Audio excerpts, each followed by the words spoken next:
মাননীয় সদস্য, আপনার সময় 3 মিনিট। ধন্যবাদ মাননীয় স্পিকার। মাননীয় স্পিকার, আমাদের এই বাংলাদেশ যা শুধুমাত্র দেশ নয়, এটি সৌন্দর্য, ইতিহাস, সংস্কৃতি ও ভালোবাসার প্রতিচ্ছবি।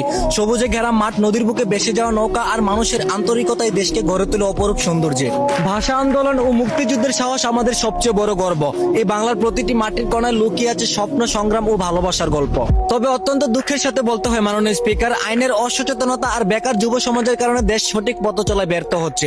ফলে বাংলাদেশ উন্নত হওয়ার বদলে ধীরে ধীরে ধ্বংসের দিকে তলিয়ে যাচ্ছে।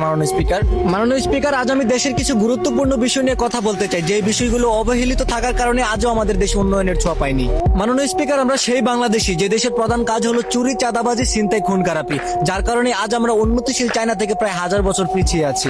আমরা সেই বাংলাদেশি যে দেশের নাগরিকরা দেশের উন্নয়নের কথা চিন্তা না করে খেটে খাওয়া মানুষদের অন্যায় অত্যাচার করে তাদের মুখের খাবার কেড়ে নিয়ে আসি। আমরা সেই বাংলাদেশি মাননীয় স্পিকার যে দেশের আইন মোটা অঙ্কের টাকা দিয়ে কেনা যায় আর সাধারণ মানুষ নিরাপত্তা থেকে বঞ্চিত হয়ে যায়।